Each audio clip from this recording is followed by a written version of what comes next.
오늘 고린도전서 13장의 말씀을 가지고 승리하는 믿음 시리즈 네 번째 말씀, 결국 사랑이 승리합니다 라는 제목으로 여러분과 오늘 말씀을 나누겠습니다.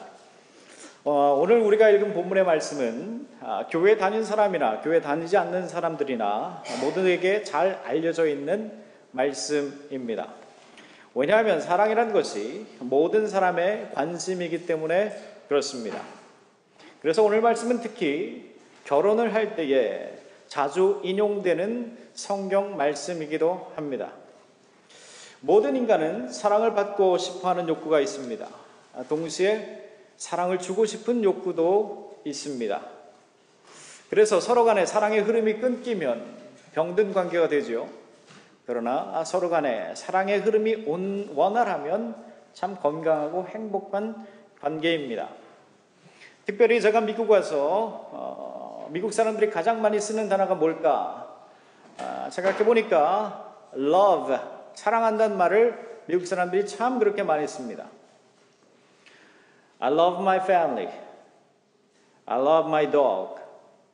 I love that car. Isn't it beautiful? 그러죠. I love this ice cream. I love your hair. 모든 거에 있어서 I love this. I love you. I love this family. I love my dog. I love that car. I love this ice cream. 모든 거에 있어서 love라는 단어를 많이 쓰는 것을 보게 됩니다. 이처럼 사랑, love라는 말이 참 흔한 시대에 살고 있습니다.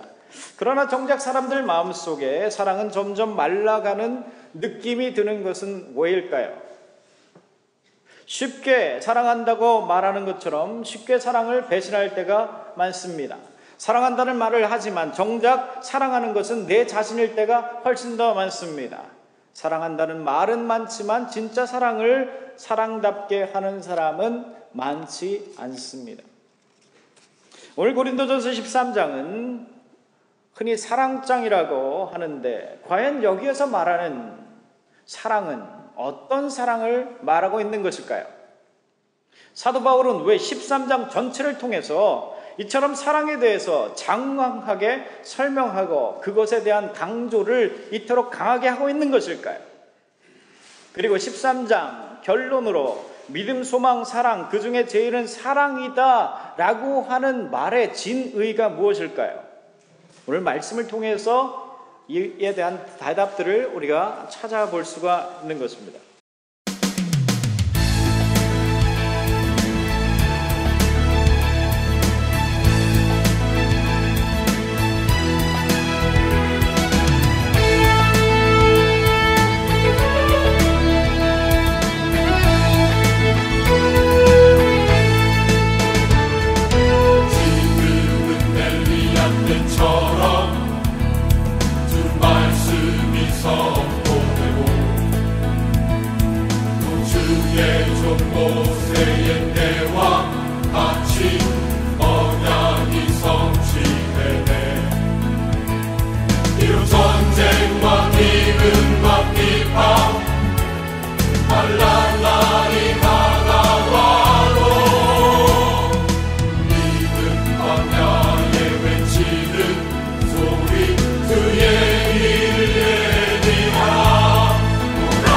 주님 구름 타시고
고린도전서 13장을 우리가 바르게 이해하기 위해서 이 13장의 배경이 되는 고린도 교회의 상황을 우리가 볼 필요가 있습니다. 여러분이 아는 것처럼 바울은 항상 여러 곳을 돌아다니면서 목회했습니다. 한 곳에 머무르지 못했어요. 그렇기 때문에 바울이 전도 여행을 하는 중에 어떤 교회에서 문제가 생겼다는 편지를 받게 되면 바울은 당장 뛰어갈 수 있는 처지가 아니었습니다. 그렇기 때문에 항상 그 문제에 대해서 편지를 통해서 대답을 해줘야만 하는 상황에 있었습니다. 오늘 우리가 읽은 고린도전서 13장도 고린도 교회에 일어난 문제들에 대해서 바울이 듣고 그에 대한 답으로, 해결책으로 바울이 편지를 써서 보낸 것입니다. 당시 고린도 교회가 있었던 고린도라고 하는 도시는 상업적으로 매우 부유한 도시였습니다. 항상 돈이 있는 곳에는 악한 영들의 그러한 역사도 함께 강하게 일어납니다. 그래서 고린도는 성적으로 문란한 도시였고 동시에 우상숭배와 다른 많은 종교들이 만연해 있던 곳이었습니다. 자연히 고린도에 있는 사람들은 여러 가지 종교의식과 우상숭배에 대한 경험들이 많이 있던 사람이었습니다. 특별히 다른 우상숭배 의식에서 영적인 형상들을 경험한 그런 경험들이 많이 있었습니다. 그러던 중 그들이 복음을 듣고 믿어서 고린도 교회를 형성하게 됐습니다. 그런데 고린도 교회 내에서 자신들이 이전에 다른 종교에서 경험했던 것과 비슷해 보이는 여러 가지 영적인 현상들을 경험하게 되는 것입니다. 특별히 성령의 은사들을 그들이 경험하게 되는 거죠. 예를 들어서 방언을 한다든가 예언을 한다든가 귀신을 쫓는 능력을 본다든가 하는 그러한 영적인 경험들을 하게 되면서 그들이 혼란스러운 겁니다. 동시에 성령의 은사를 받은 사람들이 고린도 교회 안에서 성령의 은사를 받고 교회를 연합하여서 하나 되게 하는 것이 아니라 오히려 성령의 은사를 받아서 그들이 서로 자기 은사가 최고라고 주장하면서 서로 간에 불화가 생기는 그러한 상황들을 바울이 듣게 되는 것입니다. 바울이 이 소식을 듣고 너무나 안타까운 겁니다. 성령의 은사를 너희들이 받았는데 그 성령의 은사를 받고서 서로의 믿음이 성장되고 교회가 더 능력이 있어지고 하나가 되어야 하는데 어떻게 그 성령의 은사가 오히려 교회를 방해하고 불화하게 할 수 있는가?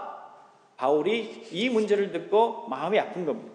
그래서 이에 대해서 대답해야 될 필요성을 느끼고 이 편지를 쓰게 된 것입니다.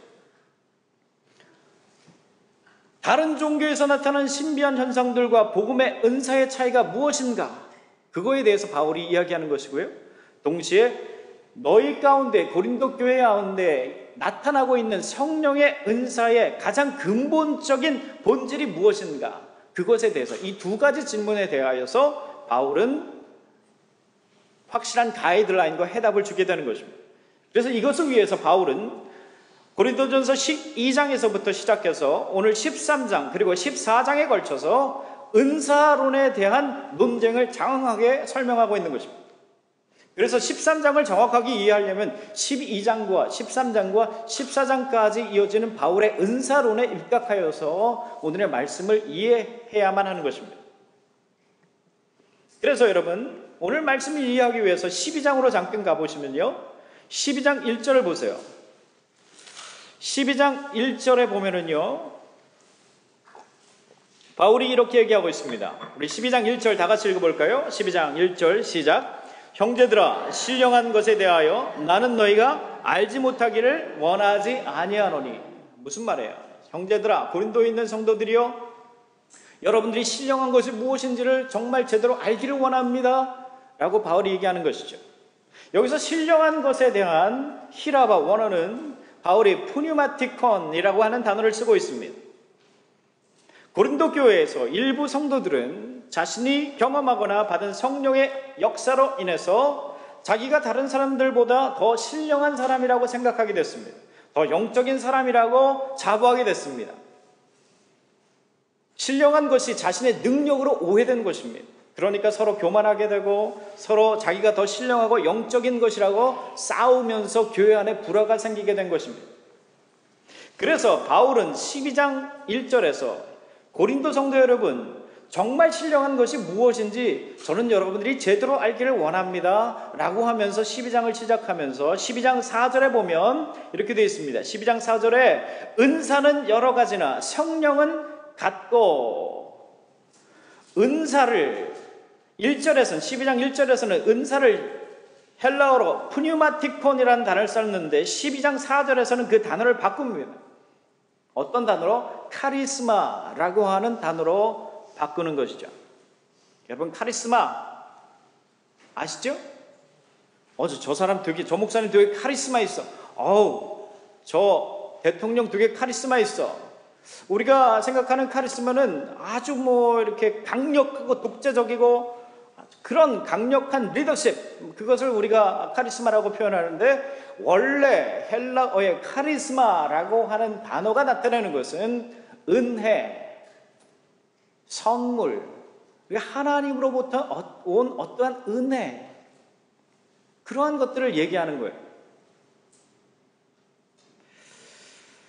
바울이 말하는 것은 하나님의 은혜를 강조하는 것입니다. 은사에 있어서 예언과 방언 같은 영적 은사들이 결코 너희의 능력이 아니란다. 그러니까 교만할 게 없어. 누가 크고 낮은 게 없어. 그것은 너희의 능력에 의하여서 하나님께서 주신 것이 아니라 카리스마, 하나님께서 은혜의 선물로 너희에게 값없이 주신 거야. 그러니까 너희가 교만할 게 뭐가 있겠니? 라고 바울이 은사론을 펼쳐나가는 것입니다. 동시에 이처럼 다양한 은사들이 다른 종교의 그것과 다른 이유, 그것은 바로 카리스마다라는 거예요. 무슨 말이에요? 하나님의 은혜. 동시에 모든 은사를, 성령의 은사를 하나로 묶어주는 본질적인 원리가 무엇이냐? 그것이 바로 그리스도의 사랑이다라고 하는 것을 말하고 있어요. 그래서 12장에서부터 시작해서 13장에 전체를 통해서 바울이 사랑에 대해서 그렇게 강조하면서 사랑은 오래 참고 하면서 사랑에 대해서 다 얘기하는 거예요. 왜? 은사론의 핵심에 12장부터 시작해서 14장까지 은사론의 핵심에 사랑을 바울이 이야기하고 있다라고 하는 것입니다. 그렇기 때문에 오늘 본문의 말씀은 우리가 결혼식에서 주례에 사용하도록 신랑과 신부는 영원히 사랑하며 라고 하는 그런 어떤 낭만적인 사랑에 대해서 바울이 쓴 것이 아닙니다. 대신에 다른 종교와 기독교 은사의 차별성, 은사를 통한 교회의 역동적인 일치, 다양성과 갈등의 현실을 극복하면서 이루어가는 그리스도의 몸된 교회 공동체의 건강한 모습의 근본적인 원리, 그거에 뭐하냐? 바로 그것이 그리스도의 사랑이야 라고 바울이 13장에서 말하고 있습니다. 이러한 배경이 있는 거예요. 자, 이러한 배경을 가지고 오늘 말씀을 다시 한번 읽어보겠습니다. 1절과 2절 다시 한번 읽어볼까요? 시작. 내가 사람의 방언과 천사의 말을 할지라도 사랑이 없으면 소리나는 구리와 울리는 꽹과리가 되고, 내가 예언하는 능력이 있어 모든 비밀과 모든 지식을 알고 또 산을 옮길 만한 모든 믿음이 있을지라도 사랑이 없으면 내가 아무것도 아니요. 그렇습니다. 결혼식에서 이 말을 들었을 때는 사랑이 이렇게 아름다운 거구나, 우리가 그렇게 생각하죠. 이 말씀은 결혼식에 쓰라고 준 게 아니에요. 원래 이 말씀은 상당히 충격적이고 무서운 말씀입니다. 그것은 다른 종교에서 나타나는 열심과 신비한 현상이 아무리 강력하더라고 하더라도 그것은 아무런 이익이 없단다, 무익하단다, nothing이야. 왜? 그 안에는 그리스도의 사랑이 없기 때문에 바로 그걸 말하는 겁니다. 동시에 우리 신앙생활의 모든 노력, 시간을 투자하고 물질을 투자하고 우리가 아무리 대단하게 했다고 할지라도 그 안에 그리스도의 사랑이 없었다고 한다면 그것은 아무것도 아니야 라고 바울이 선언하는 것입니다. 그래서 아무리 방언을 하고 천사의 말을 했더라고 할지라도 그 안에 그리스도의 사랑이 없으면 울리는 꽹과리다. 여기서 바울이 꽹과리라고 하는 그 꽹과리는요, 우리가 우리식으로 번역해서 꽹과리지 원래의 원어는 symbols 같은 거예요. 그래서 여러분들 영화 같은 데 보면 다른 종교의, 고대 종교에 의식할 때 보면은 막 옆에 박수들이 막 나와서 심벌들을 막 치잖아요. 우리 무당들 굿을 굿할 때도 보면 막 심벌들을 막 시끄럽게 정신없게 막 치죠. 바울이 얘기하는 게 그거예요. 너희가 아무리 방언을 하고 천사의 말을 할지라도 그 안에 그리스도가 사랑이 없다면 그거는 우상 숭배에 쓰이는 그 심벌처럼 시끄러운 것에 지나지 않는 거야. 바울이 그 얘기를 하는 거야.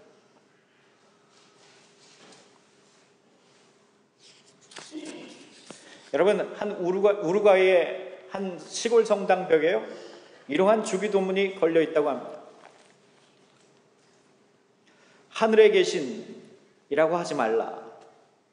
너희가 온통 세상 일에만 빠져 있으면서 우리라고 하지 말라. 너 혼자만 생각하며 살아가면서 아버지 하지 말라. 내 아들 딸로 살지 않으면서 아버지 이름이 거룩히 여김을 받으시오며 하지 말라.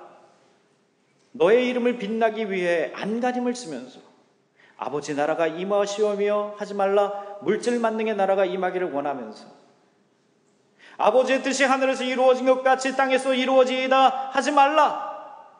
온통 네 뜻대로 되기만을 기도하면서 오늘날 저희에게 일용한 양식을 주옵시며 하지 말라. 가난한 이들을 본체만 채하면서 우리에게 죄 지은 자를 사하여 준 것 같이 우리 죄를 사하여 주옵시고 하지 말라. 누군가에게 아직도 앙심을 품고 있으면서 우리를 시험에 들게 마옵시고 하지 말라. 죄 지을 기회만을 찾아다니면서 다만 악에서 구하옵소서 하지 말라. 악을 보고도 아무런 양심의 소리를 듣지 않으면서 아멘 하지 말라. 주님의 기도를 진정 나의 기도로 바치지 않으면서. 여러분, 핵심은 뭡니까? 중심에 그리스도의 사랑이 없는 기도는 그냥 주문이다라는 거예요. 주문. 아무리 방언을 하고 천사의 말을 했다라고 할지라도 그리스도의 사랑이 그 안에 없다고 한다면 그것은 이방 신전에서 쓰이는 꽹과리 심벌전 같은 거예요.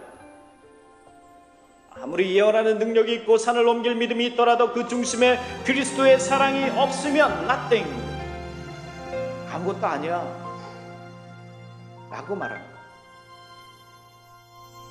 내가 천사의 말 한다 해도 내 맘에 사랑 없으면 내가 참 지식과 믿음 있어도 아무 소용 없으니 산으로 옮길 믿음이 있어도 나 있는 모든 것 줄지라도 나 자신 나 주어도 아무 소용없네. 사랑은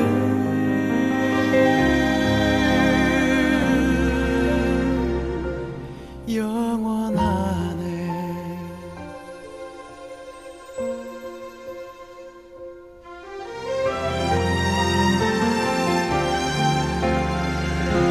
사랑은 온유하며 사랑은 자랑치 않으며 교만하지 아니하며 불이 기뻐하지 아니하네.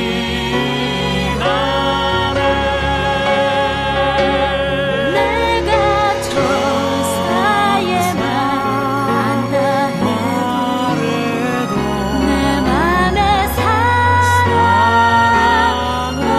없으면 내가 참 지식과 믿음 있어도 아무 소용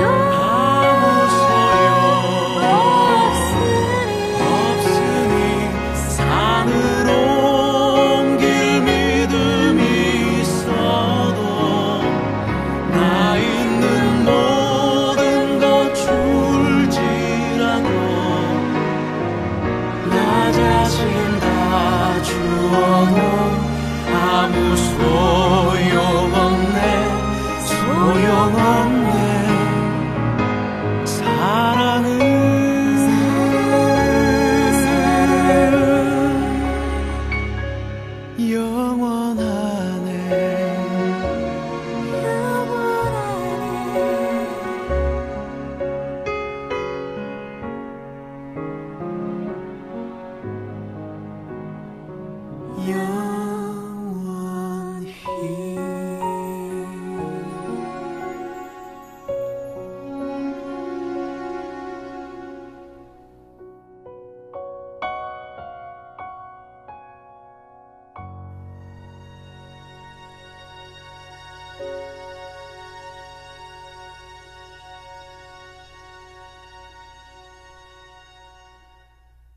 그래서 마태복음 7장 22절과 23절에 예수님께서 말씀하시죠. 그날에 많은 사람들이 나더러 이르되 주여 주여 우리가 주의 이름으로 선지자 노릇하며 주의 이름으로 귀신을 쫓아내며 주의 이름으로 많은 권능을 행하지 아니하였나이까 하리니 그때에 내가 그들에게 밝히 말하되 내가 너희를 도무지 알지 못하니 불법을 행하는 자들아 내게서 떠나가라. 얼마나 무서운 말씀이에요. 이 말씀을 보시면 예수님께서 그날, 그것은 우리가 심판받는 날이죠. 그때에 그 날이 오는데 그때에 적은 사람들이 아니라 많은 사람들이 이런다라는 거예요. 주여 주여 우리가 주의 이름으로 선지자 노릇하고 주의 이름으로 귀신을 쫓고 권능을 행했습니다. 바꿔 말하면 뭐예요? 주님 제가 교회를 얼마나 열심히 했는지 아십니까? 직분도 집사고요, 권사고요, 장로고 목사입니다. 그런데 이게 뭐예요? 자기 사랑해서 한 거예요. 자기 명예, 자기 높이려고. 그러니 교회 직분이 계급이 되지 않습니다. 교회에서 내가 최고다, 나 대접하라. 예수님이 그에 대해서 뭐라고 말하십니까? 내가 너희를 도무지 알지 못한다. 불법을 행하는 자들아 내게서 떠나가라. 자기 사랑해서 우리가 직분 노릇하고 교회 놀이한 너희들 다 불법이야. 왜? 예수님의 사랑이 없잖아. 거기에 오직 너만 사랑하잖아. 자기 고집, 자기 높임,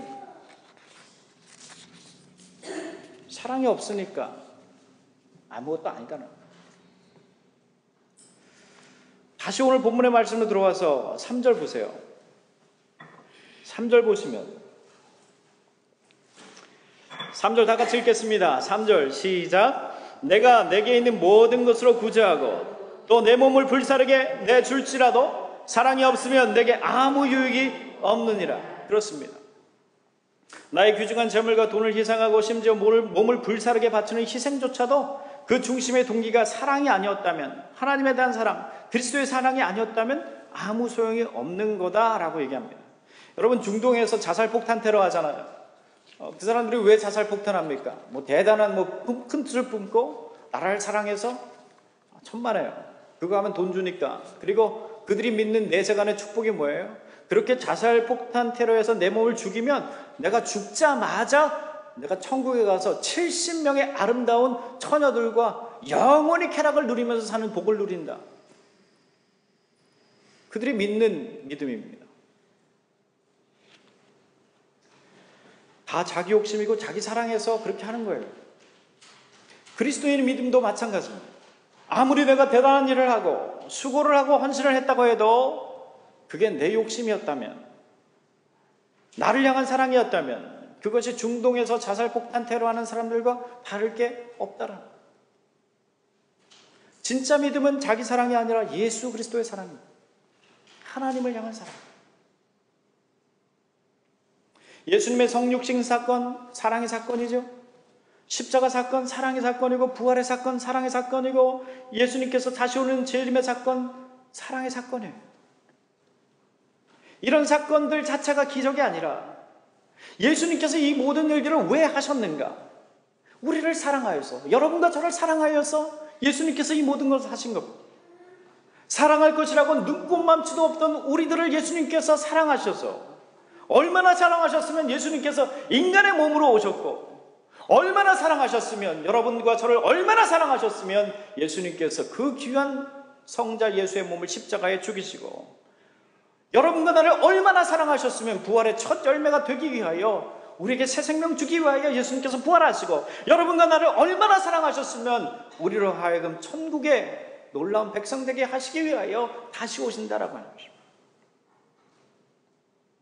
그 사건 자체가 기적이 아니라 그 사건의 중심에 있는 예수님의 그 사랑, 여러분과 나를 향한 예수님의 그 사랑, 그게 기적이다.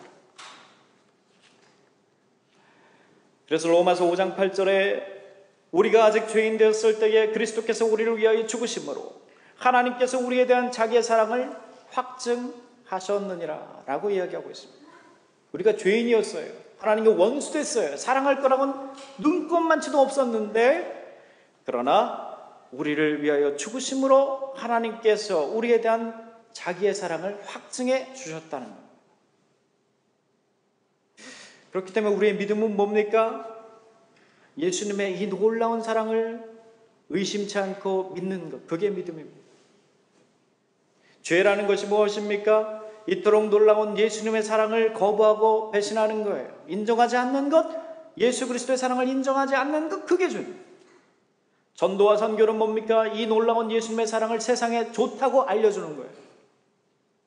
구원은 뭡니까? 이 놀라운 예수님의 사랑이 내 것으로 믿어져서 이제 그 예수님이 내 안에 들어와 내 죽을 몸과 영혼을 살리시사 영원히 함께 하시는 것, 이게 구원입니다.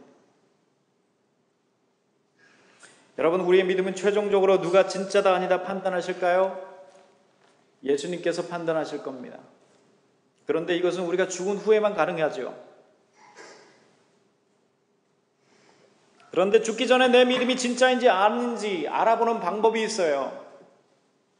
누구한테 이것을 확인받으면 되는 줄 아세요? 여러분들이 같이 살고 있는 가족들한테 확인받으시면 됩니다. 교회 사람들에게 판단받는 것, 이건 쉽지요. 왜?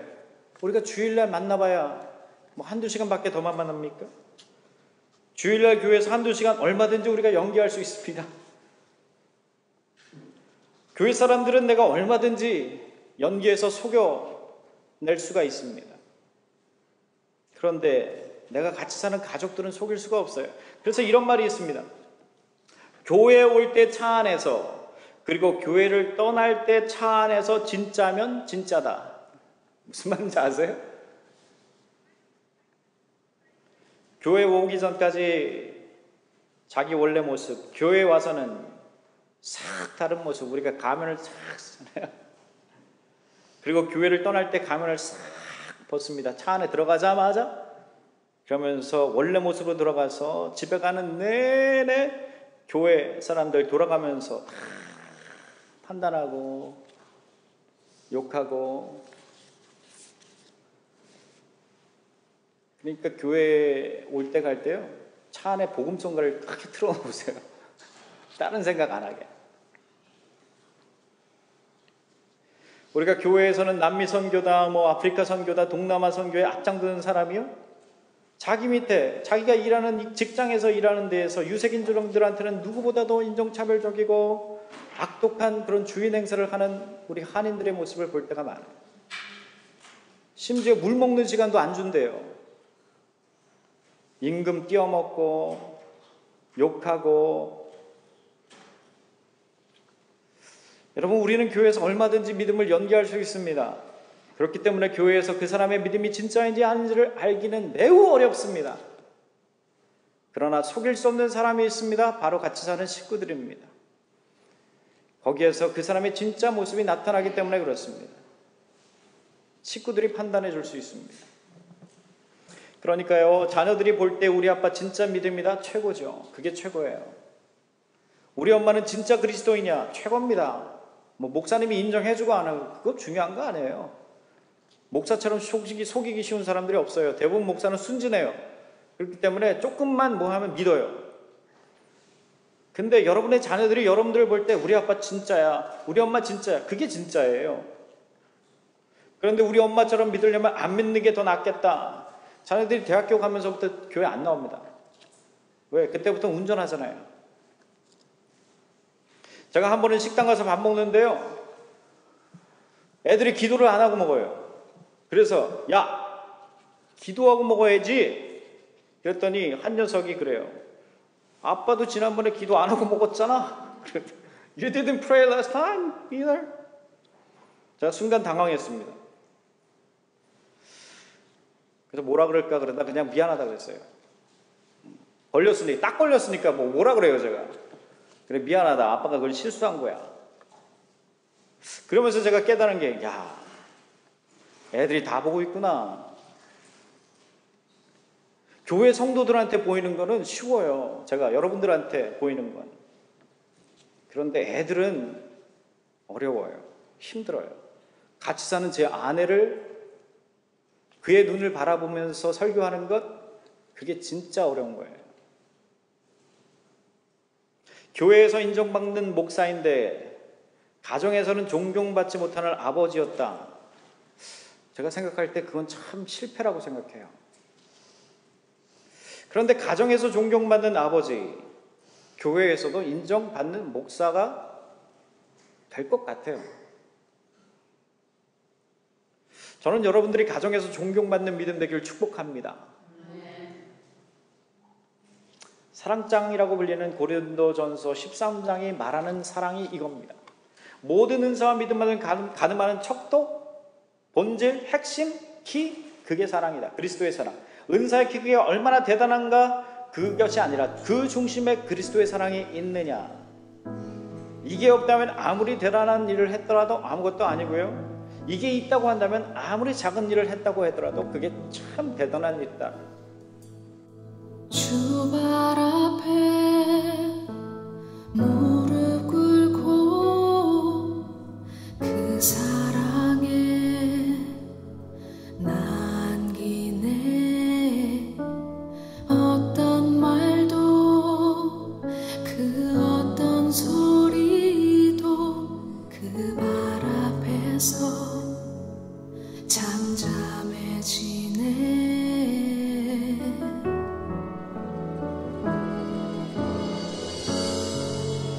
주 나의 사랑 그 발 앞에 앉아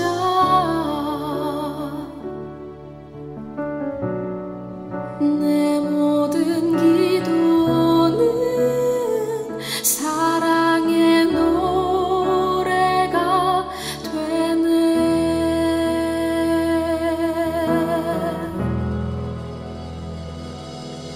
주의 옷자락 만지며 주의 두 발을 씻기며 주님 그 발에 입 맞추며 나의 왕과들로 으리 주의 옷자락 만지며 주의 두 발을 씻기며 주님 그 발에 입 맞추며 나의 왕관을 놓으리. 주 발 앞에 무릎 꿇고 그 사랑에 남기네. 어떤 말도 그 어떤 소리도 그 발 앞에서 잠잠해지네. 주 나의 사랑, 주 나의 사랑 그 발 앞에 앉아 내 모든 기도는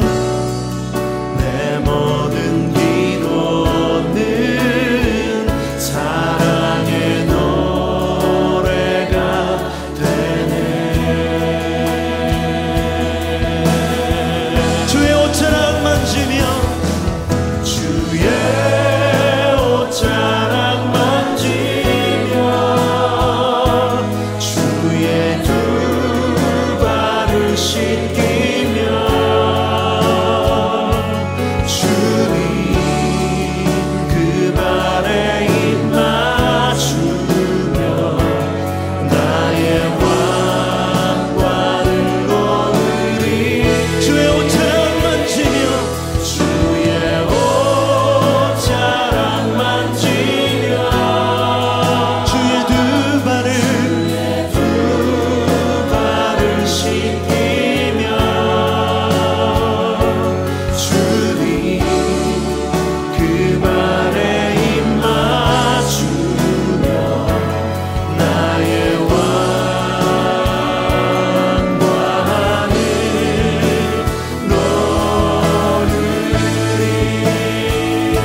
그래서 바울이 4절과 7절에 보면은요, 사랑의 특성에 대해서 말합니다. 4절, 우리 다시 한번 읽어볼까요? 4절 말씀 다 같이 읽겠습니다. 4절 시작. 사랑은 오래 참고, 사랑은 온유하며, 시기하지 아니하며, 사랑은 자랑하지 아니하며, 교만하지 아니하며. 예, 사랑의 특성은 인내하고 온유로 받아준다는 겁니다. 고린도 교회가 겪고 있는 모든 문제들, 시기하고 교만하고 무례하고 자랑하는 것, 이기적 자세와 행동의 이유, 사랑이 없고 은사만 있었기 때문에 그렇습니다. 제가 목회하면서 확실히 배운 게 있어요. 그거는 인내하는 겁니다. 제가 첫 목회지였을 때는요, 제가 칼이었어요. 막 육사 제대한 소위 같았어요. 그래서 첫 목회지는요, 칼이었어요. 제가 어떻게 저런 사람이 직분자라고 교회에 오지? 오지 마세요 그랬어요. 칼같이 끊어버렸습니다. 그런데 목회를 하면서 성령께서 사람을 보는 눈을 열어주셨어요. 조금씩 좀 더 깊이 보게 해주셨어요. 좀 더 참고 보게 해주셨어요. 인내하는 사랑을 하나님께서 가르치시더라고요. 그러니까 조금씩 보이더라고요. 조금씩. 다 보이지는 않아요. 아직도. 뭘 받느냐? 교회에 오는 사람들은 사랑받고 싶어서 오는 거구나. 인간적인 사랑? 그거 말고 세상에서 받아보지 못한 뭔가는 다른 그런 사랑을 받기 위해서 교회에 오는 거구나. 그때부터 제가 인내를 조금씩 배우게 됐어요. 이전에 비해서 훨씬 많이 인내할 수 있게 됐어요. 그런데 재미난 것은요, 인내가 커진 만큼 사랑의 크기가 커지더라고요. 사랑의 색깔이 조금씩 바뀌더라고요. 그건 예수 냄새 나는 그런 사랑이 조금씩 되더라고요. 그래서 여러분, 새신자들이 오면요, 무조건 그들은 사랑을 받아야 될 존재입니다. 무조건 사랑해 주세요. 새신자 오면 예쁘다고, 멋있다고, 와서 참 좋다고 좀 등도 두드려주고 그렇게 인커리해 주면서 새신자들은 그렇게 사랑만 줘야 돼요. 오자마자 일 시키는 거 아니에요. 여러분, 새신자는요. 그러니까 새신자들은 오면 최소한 6개월 동안 반찬 같은 것도 해오지 말라고 하세요. 반찬 해오라고 그러지 마세요. 그냥 무조건 대접 받게 하세요. 그냥. 반찬 같은 거는요, 다른 일들은 그런 건 직분자들이 하라고 직분 준 겁니다. 여러분들이 직분 받으셨죠? 그런 거 하라고 주신 거예요. 받은 거예요. 대접 받으려고 하는 게 아니라 대접하라고. 여러분의 가정이 회복되는 비결, 한 번 더 인내한 사랑을 하는 거예요. 한 번 더 참아주는 거예요. 여러분의 부부관계가 회복되는 비결, 한 번 더 참아주는 거예요. 한 번 더. 우리 자녀를 회복시키는 비결, 한 번 더 참아주는 거예요. 정말 사랑하면요, 인내하게 되더라고요. 인내하니까 진짜 사랑하게 되고요. 인내하게 되니까 사랑의 색깔이, 냄새가 예수님의 냄새가 나기 시작하더라고요. 여러분 5절 말씀 읽어볼까요?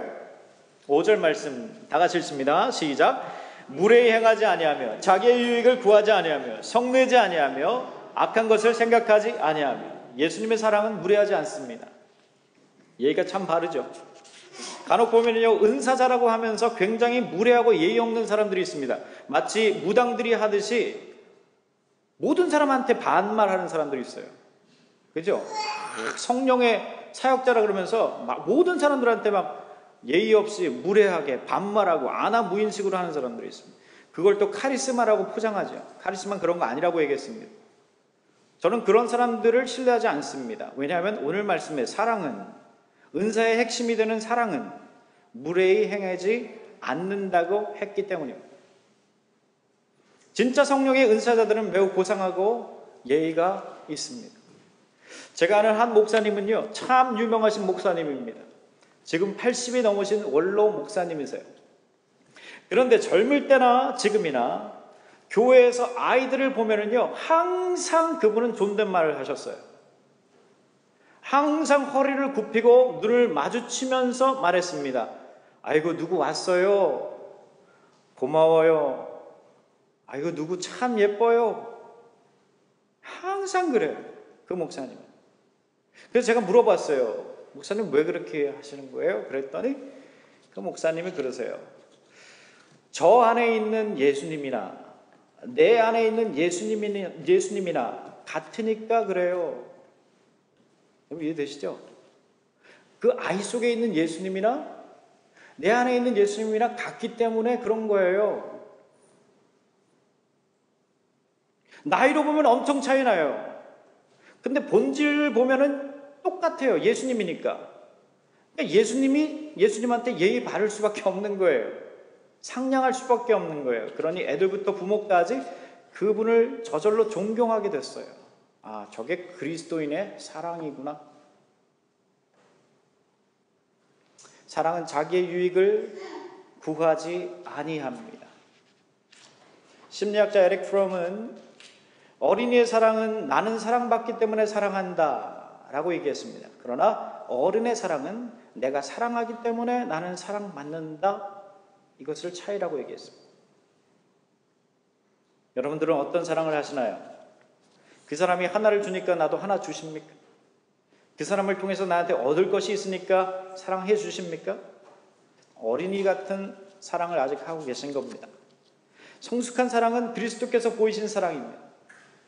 그 사람을 사랑함으로 그 사람이 필요한 것입니다.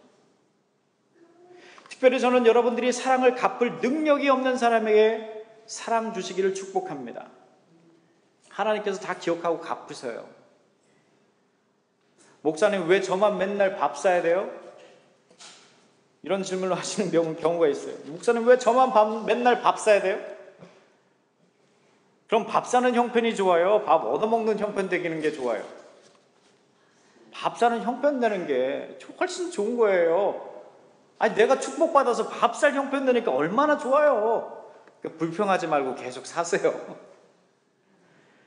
그럼 그래요. 목사님, 저 사람은요, 저보다 훨씬 돈 잘 벌어요. 밥 살 형편이 되는데도 안 산다니까요. 여러분, 밥 살 형편이 되는데도 살 줄을 모르니 얼마나 불쌍합니까, 그 사람. 그러니까 여러분이 계속 사세요, 그냥. 그게 싫으면요, 만나지 마세요, 그냥. 밥값 낭비, 시간 낭비하잖아요. 내가 리턴을 해줄 수 없는 사람에게 사랑하는 게, 그게 하나님께 드리는 사랑이에요. 잠언서에서 19장 17절에 가난한 자를 불쌍히 여기는 것은 여호와께 구워드리는 것이니 그의 선행을 그에게 갚아주시리라 말씀하셨어요. 하나 해주고 받으려니까 실망되는 겁니다. 받으려고 하는 사람은 자기 사랑입니다. 진짜 사랑은 그냥 주는 거예요. 그냥 해주세요. 교회에서 누가 돈 꿔달라 그러죠?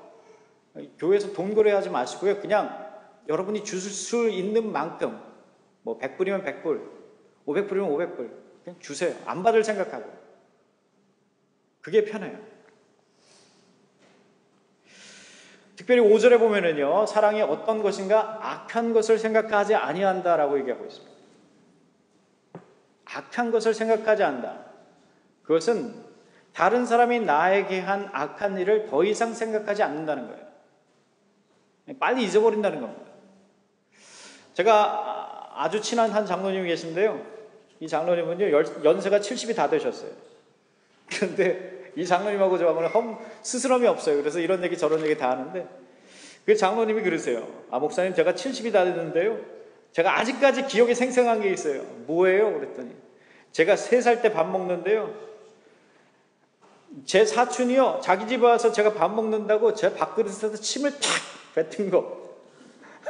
그게 아직도 생생하게 기억이 난대요. 그래서 그거 생각하면 막 화가 나서 어떤 생각이 드냐면, 내가 그 사촌 찾아가가지고 그 집 애한테 똑같이 해줄까? 이런 생각이 든대요. 그래서 제가, 장로님 좀 잊어버리세요. 그랬죠. 그랬더니, 목사님, 그게 잘 안 됩니다. 여러분, 남이 나한테 잘못한 거 빨리 잊어지기를 축복합니다. 남편이 나한테 잘못한 거, 아내가 나한테 잘못한 거 그냥 빨리빨리 잊어주세요. 다른 교인이 나한테 잘못한 거 그냥 빨리 잊어주시고요. 그냥 곱씹고 있지 마세요. 씹을수록 거기에서 독이 나옵니다. 그 독이 나오면 내가 가장 크게 다치는 거죠. 대신에 내가 잘못한 게 없나? 그걸 곱씹어 보시고요. 그 사람의 아무리 나쁜 사람도요, 좋은 점이 딱 하나는 있어요. 반드시 있어요. 그걸 찾아냈어요. 그래서 그 좋은 점만 곱씹어서 생각하세요. 그러면 내가 좋습니다. 행복합니다. 8절 말씀 보면, 8절 말씀 다 같이 읽습니다. 8절 다 같이 읽습니다. 시작. 사랑은 언제까지나 떨어지지 아니하되 예언도 패하고 방언도 그치고 지식도 패하리라. 예언과 방언을 포함한 모든 은사들은요, 일시적이라는 거예요. 다 없어진다는 거. 왜? 9절과 10절에 대답이 나와 있는데, 그 이유가 9절과 10절 읽을까요? 시작. 우리는 부분적으로 알고 부분적으로 예언하니 온전한 것이 올 때에는 부분적으로 하던 것이 패하리라. 애들이 디즈니월드 얼마나 가고 싶어해요? 사진으로 막 비디오로 디즈니월드 가고 싶어서 맨날 봅니다. 다른 주에 살 때는 가고 싶다, 한 번만 가봤으면. 그런데 올랜도에 와서 디즈니월드를 가는 순간 얘들이 디즈니월드 사진 계속 봐요? 아니면 안 봐요? 안 보죠. 디즈니월드에 왔는데 사진 보고 있어요? 여기구나 하면서 그냥 인조하는 거예요. 이 땅에서 은사가 아무리 강하고 많아봤자 그건 부분적인 거예요. 디즈니월드를 사진으로 보는 거하고 똑같아요. 그러나 우리가 하나님의 그 나라에 가면 그 모든 은사가 패하는 거예요. 없어지는 거예요. 디즈니월드에 온 거예요. 근데 그 사진이 왜 필요해요? 여기가 하나님의 나라구나. 저분이 예수님이구나. 천국에서 방언이 필요해요, 여러분? 왜 천국에서 방언이 필요합니까? 천국에서 예언이 필요해요? 필요하지 않죠. 다 없어지는 거예요, 천국 가면. 12절에 이렇게 되어 있습니다. 12절 다 같이 읽어보겠습니다. 12절 다 같이 시작. 우리가 지금은 거울로 보는 것 같이 희미하나 그때는 얼굴과 얼굴을 대하여 볼 것이요, 지금은 내가 부분적으로 하나 그때는 주께서 나를 아신 것 같이 내가 온전히 알리라. 지금은 봐도 거울로 보는 것처럼. 우리가 갖고 있는 이런 거울이 아니라 그 당시 거울은 놋거울이에요. 희미한 거. 멀리 한국에 있는 부모님하고 화상통화하죠. 그런데 한국에 가서 부모님을 실제로 만나면 더 이상 화상통화할 필요가 없어요. 바로 껴안고 말하고 뽀뽀하고 만지는. 우리와 주님과도 마찬가지예요. 지금은 우리가 희미하게 보는 거예요. 그러나 그날에 우리는 주님과 얼굴을 맞대고 보고 대화하는데 무슨 방언이 필요합니까? 무슨 예언이 필요합니까? 믿음도 마찬가지예요. 이 땅에 살 때나 믿음이 필요한 겁니다. 그러나 하나님의 나라에서 우리가 믿음이 필요합니까? 여러분, 우리가 천국 갔는데 믿음 필요해요? 천국 갔는데 소망이 필요해요? 그게 왜 필요해요? 천국에서 믿음과 소망이. 하나님을 맞대하는데 아무 필요가 없어요. 그런데 천국에 가서도, 이 땅에 살 때는 물론이고 천국에 가서도 필요한 게 있어요. 영원히 없어지지 않는 게 있어요. 그건 뭐예요? 그게 사랑이라는 거예요. 이 사랑은 이 땅에서도 필요해요. 그러나 하나님의 나라에서도 패하지 않고 영원해요. 왜? 하나님은 사랑이시기 때문에. 그렇기 때문에 13절의 결론, 그런즉 믿음, 소망, 사랑 이 세 가지는 항상 있을 것인데 그 중에 제일은 뭐라고요? 사랑이에요. 네. 믿음과 소망 다 없어진다는 거예요. 천국 가면 필요 없으니까. 근데 사랑은 영원하다. 왜? God is love. 은사가 중요한 게 아닙니다. 능력이 중요한 게 아닙니다. 진짜 은사 중에 은사는 사랑이에요. 진짜 능력 중에 능력은 사랑이에요. 그러므로 사랑하러 승리하시기를 주님의 이름으로 축원합니다. 예수님께서 보이신 그 놀라운 사랑으로 오늘 여러분의 삶이 승리하기를 축복합니다. 주여